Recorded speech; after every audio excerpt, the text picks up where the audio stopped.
Welcome to Dev current affairs. आज है 3 अक्टूबर 2020 और 3 अक्टूबर 2020 के जितने भी इंपॉर्टेंट क्वेश्चंस बनते हैं सारे हम इस वीडियो में डिस्कस करेंगे और हर क्वेश्चंस के बारे में डिटेल से पढ़ेंगे। तो चलिए शुरू करते हैं। क्वेश्चन नंबर 1, हाल ही में किस राज्य ने ऋतु भरोसा केंद्र सुविधा का शुभारंभ किया है? तो ऋतु भरोसा केंद्र सुविधा का शुभारंभ किस राज्य ने किया है? बिहार, हरियाणा, आंध्र प्रदेश या इनमें से कोई नहीं? तो इसका राइट आंसर क्या होगा?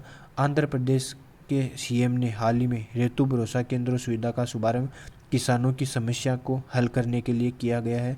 इस सुविधा में उर्वरक की होम डिलीवरी की जाएगी। अब बात आती है आंध्र प्रदेश की। तो ये मैप में देखिए आप, आंध्र प्रदेश के मुख्यमंत्री हैं वाई.एस. जगनमोहन रेड्डी और आंध्र प्रदेश के गवर्नर हैं विश्वभूषण हरिश्चंद्र। और आंध्र प्रदेश में 3 राजधानियां बनाने की योजना है हाल ही में चल रही है। इसमें विशाखापट्टनम को कार्यकारी राजधानी और अमरावती को विधायी राजधानी और कुर्नूल को न्यायिक राजधानी बनाए जाने का प्रस्ताव जारी है। चलिए नेक्स्ट क्वेश्चन। हाल ही में महिला T20 रैंकिंग में टॉप पर कौन सी खिलाड़ी रही है?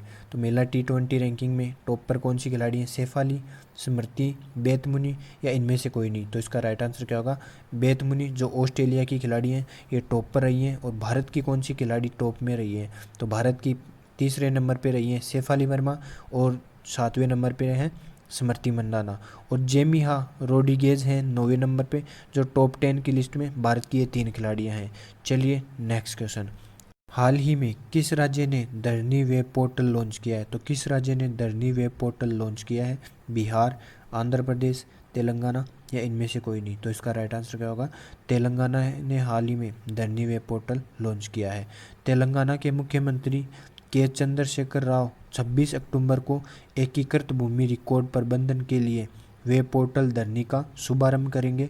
उन्होंने अधिकारियों को विजयदशमी के दिन धरनी से संबंधित सभी कार्यों को पूरा करने के निर्देश भी दिए हैं। चलिए देखते हैं तेलंगाना की बात। तो यह है मैप में तेलंगाना के मुख्यमंत्री तो के चंद्रशेखर राव ही हैं और तेलंगाना की राजधानी हैदराबाद है। और तेलंगाना के गवर्नर हैं तमिलसाई सुंदरराजन। चलिए नेक्स्ट क्वेश्चन। हाल ही में स्वदेशी लेजर चलित एंटी टैंक भेदी गाइडलाइन मिसाइल का सफलतापूर्वक परीक्षण किया गया है। इस मिसाइल को विकसित किसने किया है? तो इस मिसाइल को किसने विकसित किया है? डीआरडीओ ने, आईआईटी मद्रास, आईआईटी दिल्ली या इनमें से कोई नहीं? तो इसका राइट आंसर क्या होगा?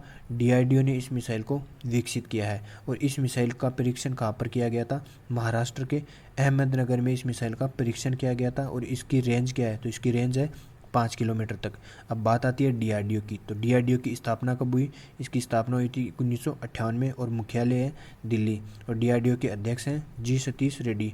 और डीआरडीओ का मोटो बहुत बार एग्जाम में पूछा भी गया है। तो डीआरडीओ का मोटो है वलस्य मूलम विज्ञानम। चलिए नेक्स्ट क्वेश्चन। हाल ही में किसने ऑपरेशन मेरी सहेली परियोजना की शुरुआत की है? तो किसने ऑपरेशन मेरी सहेली परियोजना की शुरुआत की है? दक्षिणी पूर्वी रेलवे, उत्तरी पूर्वी रेलवे, उपरोक्त दोनों या इनमें से कोई नहीं? तो इसका राइट आंसर क्या होगा?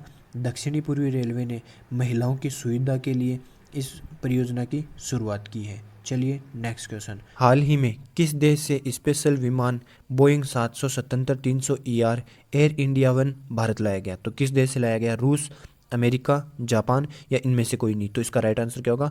अमेरिका से लाया गया है बोइंग विमान 777-300 ER। यह भारत के दिल्ली एयरपोर्ट पर पहुंच गया है। राष्ट्रपति, उपराष्ट्रपति और प्रधानमंत्री के लिए खरीदे गए 2 वीवीआईपी एयर इंडिया वन विमानों में से पहला विमान गुरुवार शाम भारत पहुंच गया है। अब इस विमान की खास बात क्या है? तो इस विमान में मिसाइल अप्रोच वार्निंग सिस्टम लगा होगा। इस वार्निंग सिस्टम में लगे सेंसर की मदद से पायलट को मिसाइलों पर हमला करने में मदद मिलेगी। दूसरा, इसमें क्या सिस्टम लगा हुआ है? तो इलेक्ट्रॉनिक वॉरफेयर जेमर। इसका कार्य क्या होगा? तो इसका कार्य होगा दुश्मनों के जीपीएस और ड्रोन सिग्नल को ब्लॉक कर देने का। तीसरा, इसका कार्य क्या है? तीसरा, इसमें क्या सिस्टम लगा हुआ है? Directional infrared counter measurement system. अब इस सिस्टम का कार्य क्या होगा? यह मिसाइल रोधी प्रणाली है जो विमानों को इंफ्रारेड मिसाइलों से बचाता है। चौथी, इसमें खास बात क्या है? चाप एंड फ्लेयर सिस्टम लगा होगा। यह रडार ट्रैकिंग मिसाइलों से खतरा होने पर बादलनुमा चाप छोड़ जाती है और जिससे आगे चिपकर विमान निकल जाता है। पांचवी, इसमें खास बात क्या है? मिरर बॉल सिस्टम लगा होगा।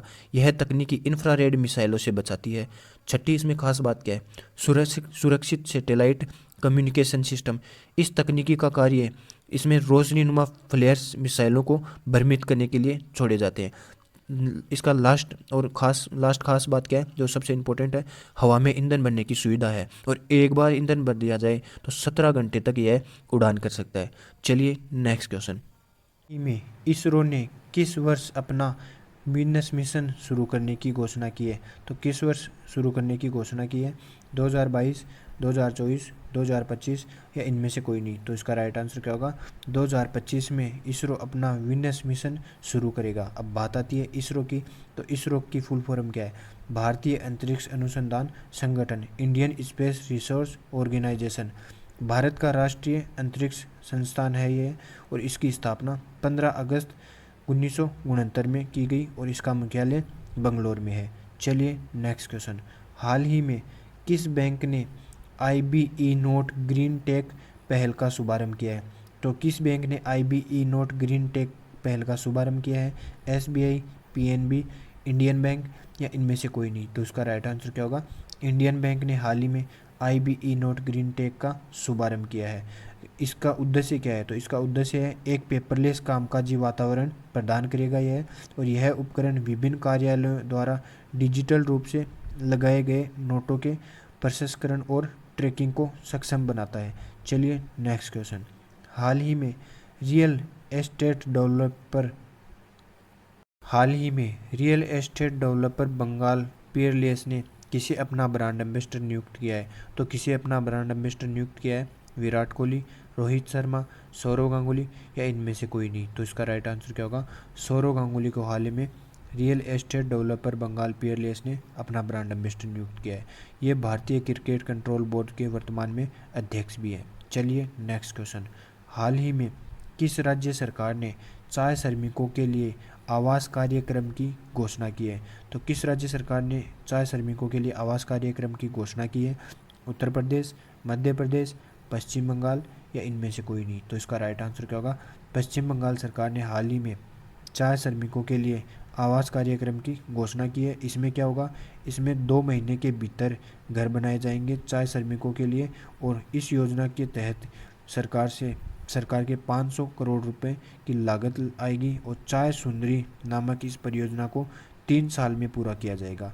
अब बात आती है पश्चिम बंगाल की, तो ये मैप में देखिए आप पश्चिम बंगाल की राजधानी है कोलकाता और मुख्यमंत्री है ममता बनर्जी, और पश्चिम बंगाल के गवर्नर हैं जगदीप धनखड़।